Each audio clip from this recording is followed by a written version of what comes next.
This episode is brought to you by Midas. From suspicious brake sounds to a check engine light with a mind of its own. Avoid those road trip mysteries by making the trip before the trip to Midas. Save $20 on a full synthetic oil change when you make an appointment at Midas.com.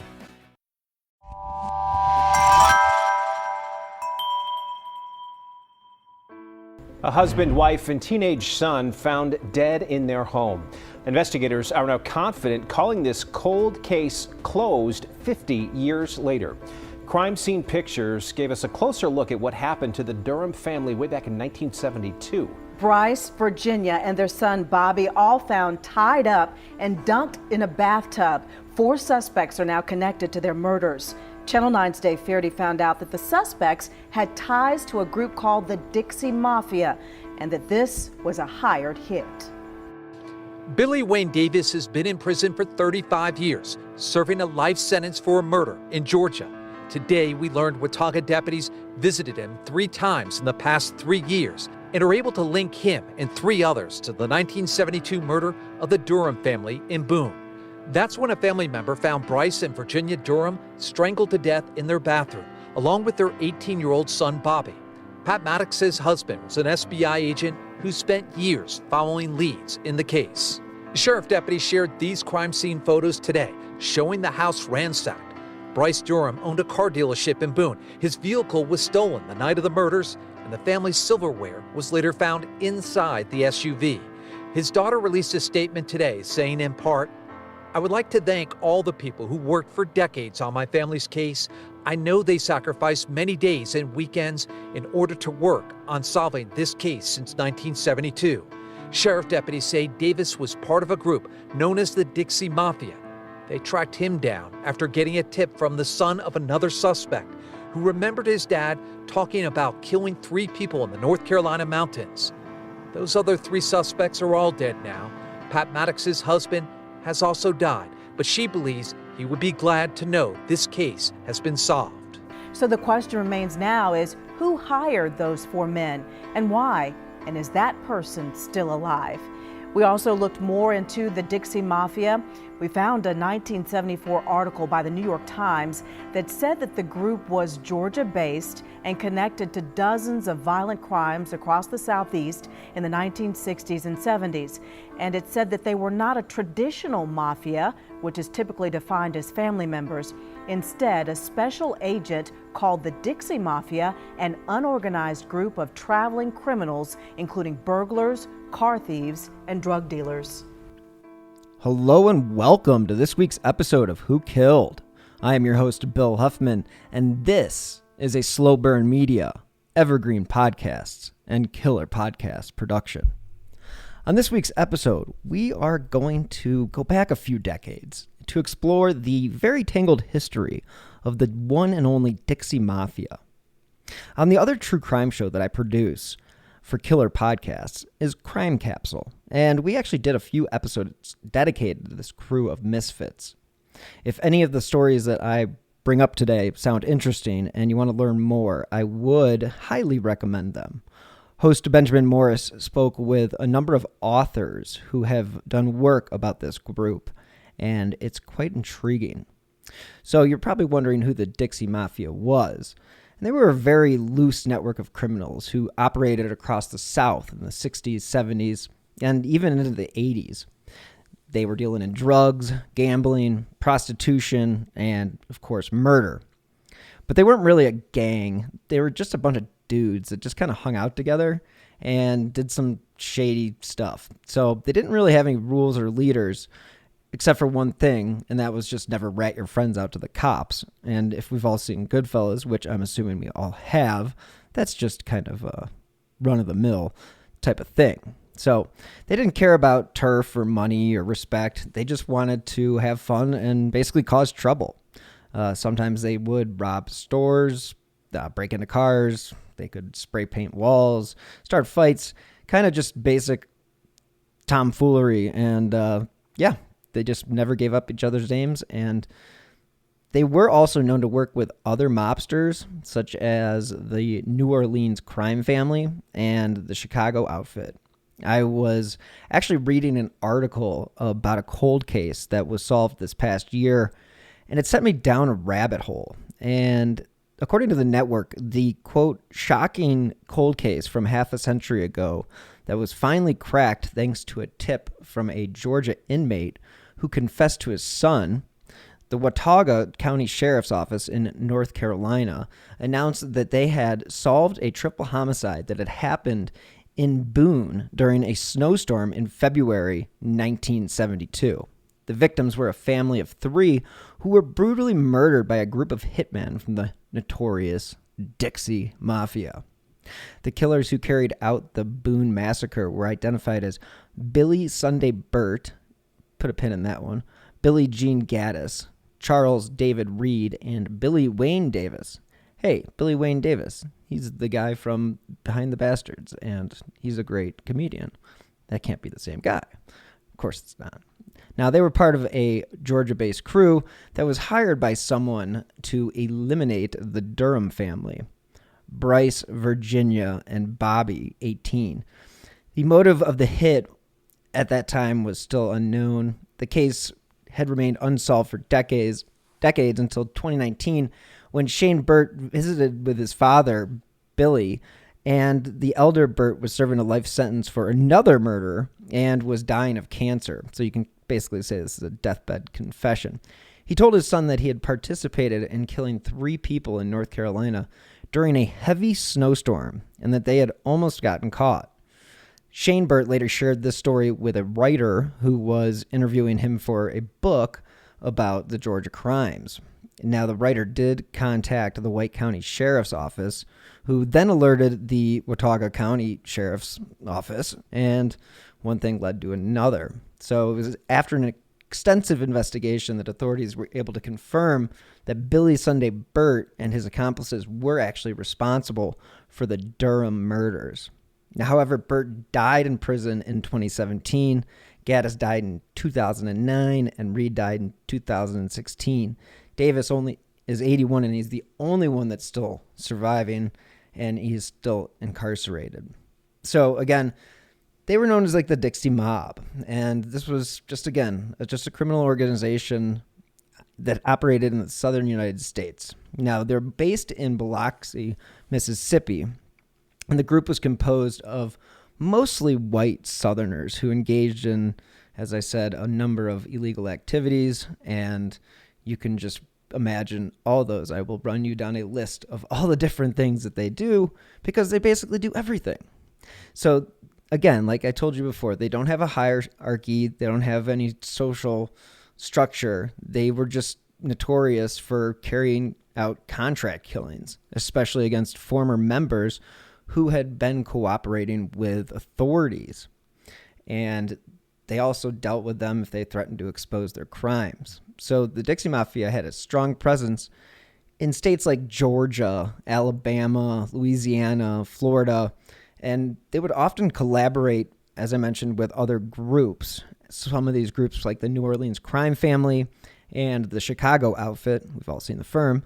The Dixie Mafia was also known for infiltrating law enforcement agencies and corrupting public officials to protect their interests and avoid prosecution. So the Dixie Mafia's reign of terror basically lasted decades until many of its members were either arrested, killed, or died of natural causes. Now, the most infamous members of the Dixie Mafia were Mike Gillich Jr., Billy Sunday Birt, Billy Wayne Davis, Bobby Gene Gaddis, and Charles David Reed. Some of these I will get into later. Now, this criminal organization, quote unquote, was again out of Mississippi, and, you know, they basically did things like move stolen merchandise, alcohol, drugs, extortion, drug trafficking, and gambling, racketeering. You name it, they did it. And again, bootlegging was a big one. Arson. They were just really, I guess they were the dark web of the pre-internet days. So, you know, like I said before, this was one of those groups of people that did a lot of crazy things. I mean, some of the most infamous crimes the Dixie Mafia committed were, like I mentioned before, the 1973 murder of Judge Vincent Sherry and his wife Margaret Sherry, a former councilwoman and mayoral candidate in Biloxi, Mississippi. One of the most notorious crimes in the history of the Gulf Coast was the 1973 murder of Judge Vincent Sherry and his wife Margaret. Now, again, they were both shot to death in their home, and the couple was killed by a contract killer who was hired by Mike Gillich Jr. And now he was considered the unofficial kingpin of the Dixie Mafia. So, again, like there wasn't really a structure, but there was some sort of structure. Now, the murder was part of a complex and twisted plot that involved Kirksey Nix Jr., another leader of the Dixie Mafia, who was serving time in prison for another murder. Now, Nix was running a lucrative scam behind bars, and this is interesting.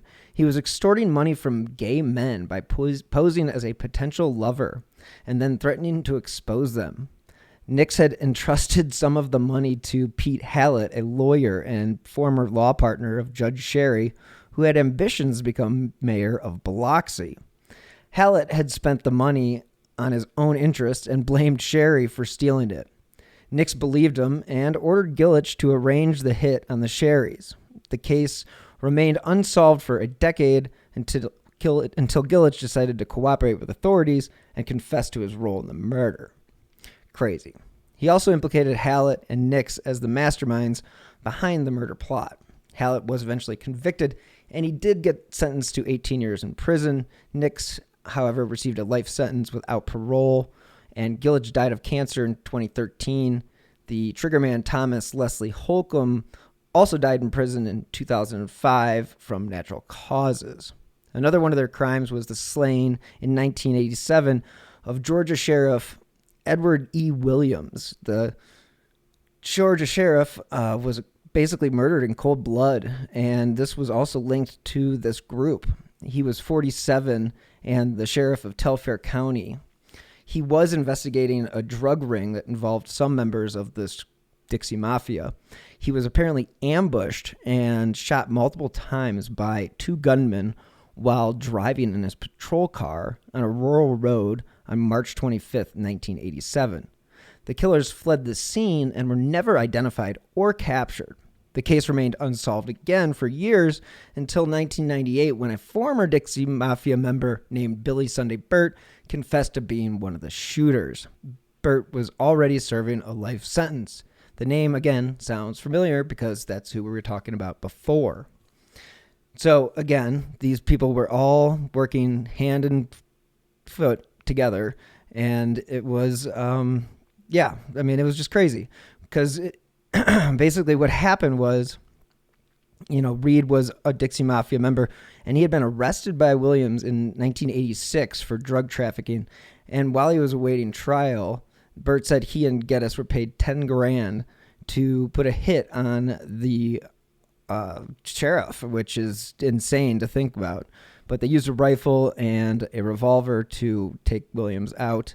And they said that they had followed Williams for several days before finding an opportunity to, quote unquote, ambush him. Birt's confession had led to the indictment of Reed and Gaddis for the murder of Williams in 1999. Reed pleaded guilty and received a life sentence without parole. Now, Gaddis pleaded not guilty and went to trial in 2000. However, he was convicted and sentenced to death, but he did die of natural causes while on death row in 2014.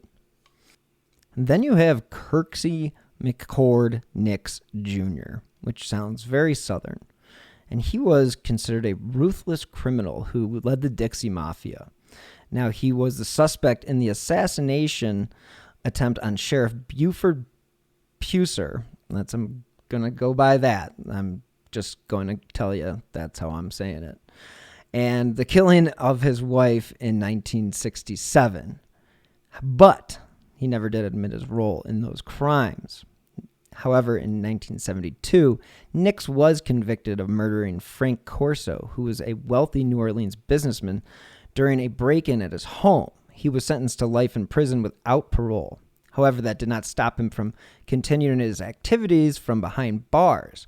Now, this is the guy that is super interesting. He devised the, quote, lonely heart scam that I mentioned before, which targeted homosexuals where they would respond to personal ads and then he would basically blackmail them. So apparently he made hundreds of thousands of dollars from this scheme.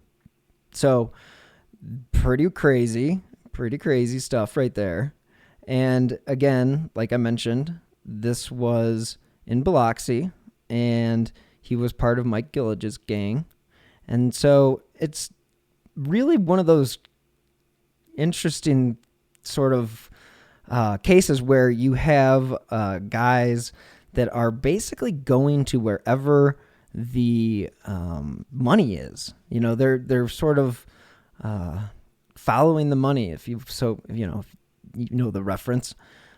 Another one of the main people in this organization was Billy Sunday Birt. Now, he was also a leader who committed many of the crimes in the South, and that was from the 60s to the 80s. He robbed, quote unquote, burned, trafficked, bootlegged, and killed his way into infamy. He was found guilty of murdering a rich businessman in New Orleans in 1971.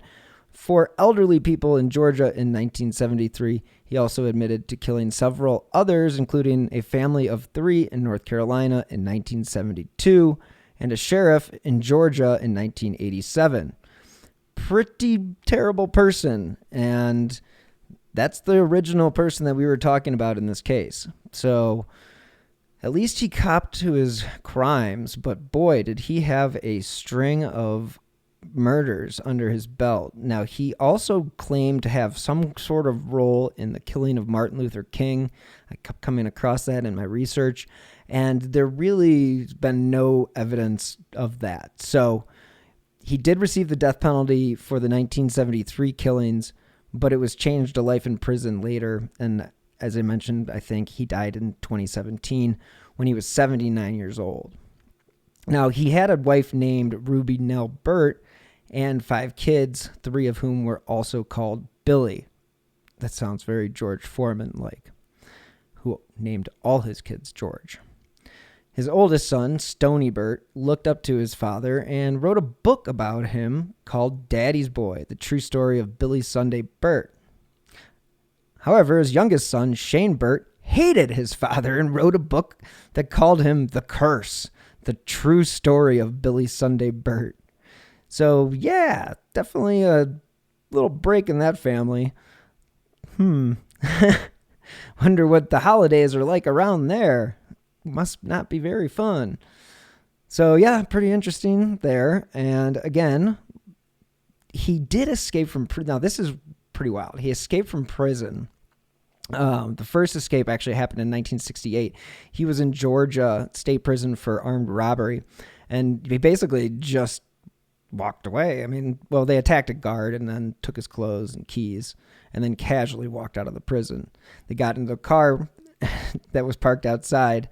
However, they were caught in Florida after just 2 days. They did escape. One guy, Sunday Birt. The second escape happened in 1974 when he was on death row. Well, how in the hell is he escaping from death row for the killing of those 2 elderly couples in Georgia? He and another prisoner, Carl Isaacs, cut the bars of their cell and used a rope made of bed sheets to climb over the fence. Hey, original. They then stole a car and drove to Texas, where they apparently murdered a man and took his money and car. They were caught again in, the great state of Colorado after a week. So this guy wasn't very proficient at getting away with his escapes. So you can find out more about him with the amazing podcast series called In the Red Clay. Again, that's definitely something worth checking out. Then there's Richie Doucette, who was another boss of the Dixie Mafia, and he ran the Delray Hollow district of New Bordeaux, a city in southern United States, under the protection of Sal Marcano, the city's most powerful crime lord and the head of the Marcano crime family. He had a reputation of being brutal, greedy, and often clashed with rival gangs like the Black Mob and the Haitian Mob over territory and profits. He was responsible for various criminal activities such as selling drugs, running brothels, generating and operating illegal gambling dens, and he also had a penchant for violence and torture because he enjoyed humiliating his enemies and his victims. He took over Delray Hollow after Sal Marcano ordered the massacre of Sammy Robinson and his son Ellis, the leaders of the Black Mob who used to control the area. Sammy was a respected figure in the neighborhood who ran a bar called Sammy's Bar and helped the locals with their problems. Now, Ellis is adopted, and his son, who served in Vietnam with Lincoln Clay, a former Black Mob enforcer who became like a brother to him. Richie then oppressed and exploited the local community with his thugs, who extorted money from the businesses, harassed women, and beat up anyone who resisted. He met his end at the hands of one Lincoln Clay, who survived the attack on Sammy's bar and swore vengeance against Sal Marcano and his associates. Lincoln returned to Delray Hollow and waged a war against Richie and his men, eventually confronting him in a showdown at an abandoned amusement park called Barron Saturday's Fun Park. This sounds like a movie. Lincoln killed Richie Doucette by stabbing him in the chest with his own knife. Now there was Carl Douglas Towhead White.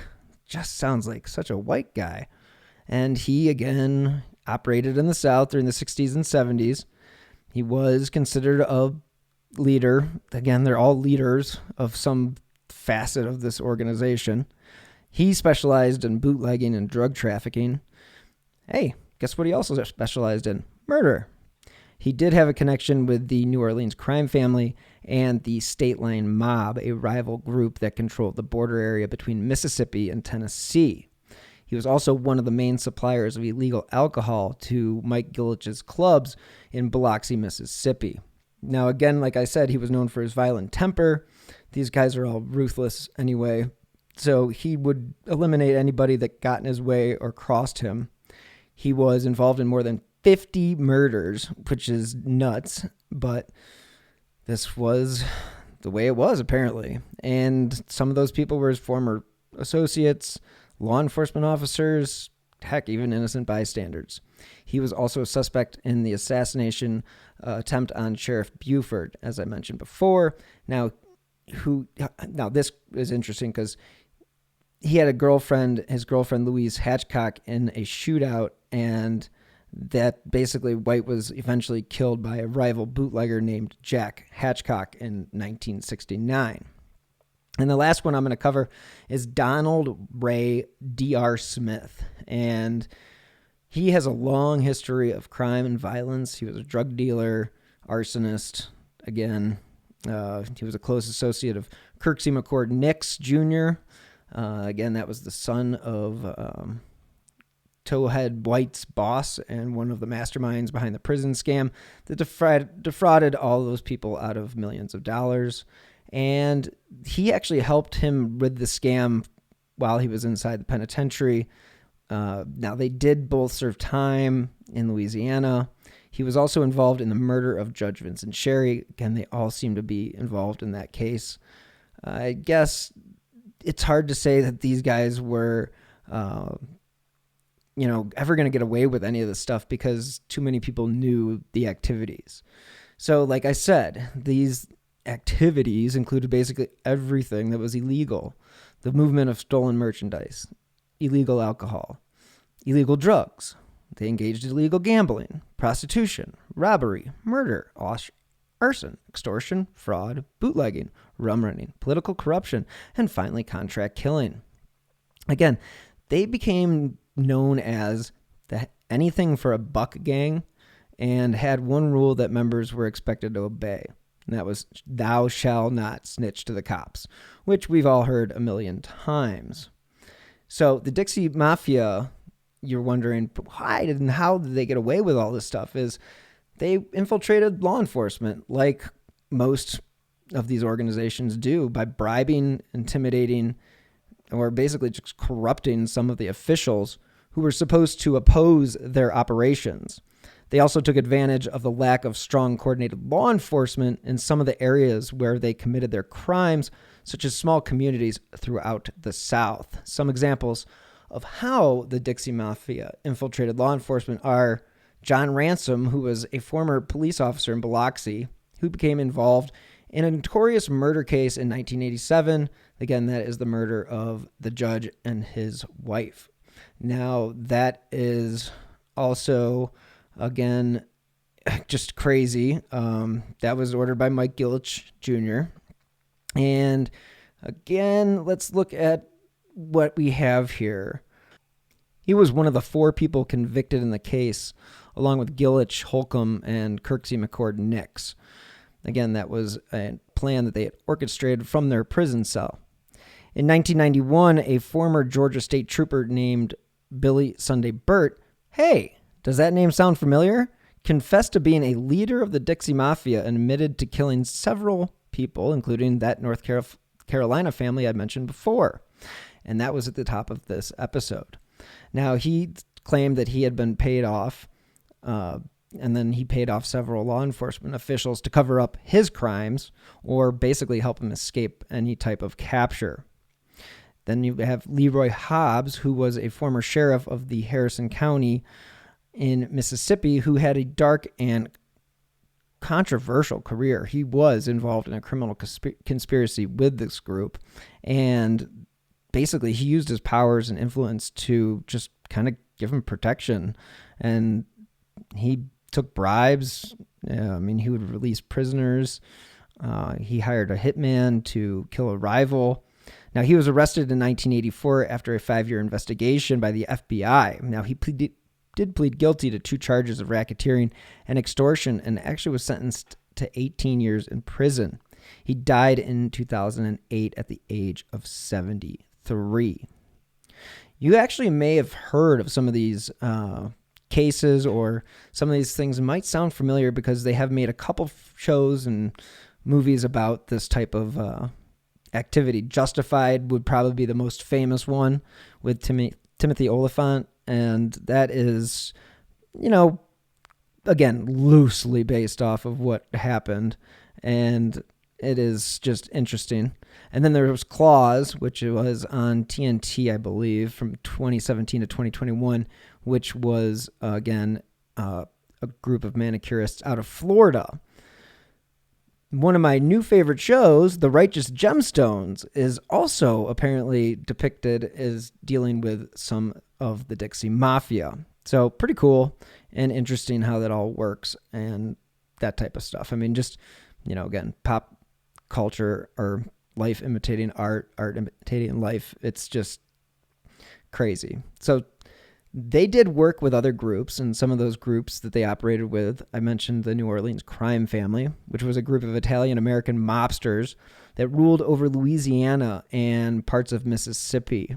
The Dixie Mafia did have a deal with the family's leader, Carlos Marcello, who let them work in his area for a share of their earnings. The Chicago outfit, which I mentioned earlier too, was a group of, again, Italian-American mobsters that had stakes in gambling and other illegal activities in the South. So they teamed up with them and the outfit's associates, and so they had people such as Frank the Irishman Sheeran, who was part of the plot to kill Jimmy Hoffa. Now, that again is if you believe everything that you have seen when it comes to his case. And if you've seen To Kill an Irishman or whatever, The Irishman, To Kill an Irishman, I think is the Danny Green movie. Apologies for that one. But I say, if you haven't seen The Irishman, it is about, Frank Sheeran and that idea that he was responsible for the killing of Jimmy Hoffa. Of course, that's never been proven. The State Line Mob was a gang of moonshiners and gamblers that operated along the Mississippi-Tennessee border. The Dixie Mafia did have a good relationship with the State Line Mob bosses, and this was Jack and Louise Hathcock, who owned a casino and brothel called Shamrock, the Shamrock Hotel. And then there was the Cornbread Mafia. What a lovely name. This was a network of marijuana growers and smugglers that operated in Kentucky and other states. The mafia associated and assisted the cornbread mafia with moving their product and avoiding the police. Then you had the cowboy mafia, a group of drug traffickers and money launderers that operated in Texas and Oklahoma. So you guys can see how big of a stretch these people really have. It's pretty incredible. So there's a lot of stretch. Apparently, the cowboy mafia's leader was Barry Seal, who was a CIA agent and a pilot. If you've listened to, I did an episode on Barry Seal. You can go back and check it out. He was interesting. Tom Cruise played him in a movie called American Made, which is all about his exploits. Again, not necessarily the accurate portrayal of what Barry Seal looked like, because he was kind of a fat man, and Tom Cruise is definitely not that. So watch it with a grain of salt. That's all I'm saying. Now, there were some rivals that they did face, and one of those was the Black Mob. They were a powerful gang of African Americans who ruled the Delray Hollow neighborhood in New Bordeaux, Louisiana. The two groups did compete for control for various illegal businesses, and of course they would clash. And when they did so, it would be violent, and they were eventually able to eliminate the Black Mob's leadership, Sammy Robinson and his son, Ellis, with the help of their allies. Now, we mentioned this before. The Haitian mob was a criminal organization that operated in New Bordeaux as well. And it's basically, the group was formed by Haitian refugees who had fled the dictatorship of Papadoc. And that was in the late 1960s. Some of them were former criminals who wanted to carve out their own territory in the city. Of course, they clashed with the mafia, white supremacists, and all those other gangs. Again, the Haitian mob also challenged the Black Mob, which was led by Sammy Robinson, who paid tribute to the Marcano crime family. The Haitians tried to disrupt Sammy's lottery racket and recruited some of his men to their side. The leader of the Haitian mob was Cassandra, a young woman who pretended to be a captive of Baca, a brutal enforcer who acted as the group's frontman. Lincoln Clay, a Vietnam War veteran and Sammy's adopted son, was the one who killed Baca and rescued Cassandra, unaware of her true role. Whoops. Lincoln later allied with Cassandra and the Haitian mob to take down the Marcanos and the Dixie Mafia, who betrayed and killed Sammy and his brother, as I mentioned earlier. So you hear about these cases, and it's pretty insane. Of course, you know, the law enforcement trying to stop them, bring them to justice. These were, of course, the FBI, the DEA, the ATF, IRS, every local police department in the area. I wouldn't say everyone, because not everyone was paid off, but a lot of people were paid off. So they had a lot of interesting run-ins with the law, but not really, because they just paid everybody off. Now, the current state of the Dixie Mafia is really uncertain at this point. Some reports suggest that the group has ceased to exist, or actually has been severely weakened by arrests and prosecution over the years. Of course, people have died, but some people have said that the group is still active in some parts of the South, and they are tied to corrupt politicians, shocking, and cops, almost as shocking. It is possible that the Dixie Mafia has changed its name or has joined forces with other criminal groups over time. So that is an overview of this crazy group called the Dixie Mafia. They were robbing, killing, stealing, pillaging the South for years and years and years. And it is an amazing story to think that there was this kind of loose-knit group that operated somewhat together and were able to get away with so many crimes. So, as I mentioned at the beginning of the show, Crime Capsule, we did a whole series on this for Killer Podcasts. You can download those anywhere you get your podcasts. We spoke with Rita Schuler, who was she worked at SLED, so South Carolina. Again, lots of interesting people that we talked to about the Dixie Mafia. So let's end this week's episode on that note. Go check out Crime Capsule, and as always, check out Nick's book from True Crime Garage. That's the Delphi book, and that's available wherever books are purchased. And we always appreciate Nick for any time he comes on the show. And again, thank you guys for tuning in this week. As you know, I drop new episodes every Friday. And if you want to follow me on Twitter, you can do so at BillHuffman3. It has become a cesspool, thanks to one Elon Musk. No more comment. But if you want to follow me on Instagram, which is a lot more fun, the handle is @SLO, SLO_burn media. So you can follow me on either of those and check out what's going on in the world of true crime, as well as what's going on in the world of Who Killed. So tune in next week for a brand new episode. As always, until next time, stay healthy and be safe.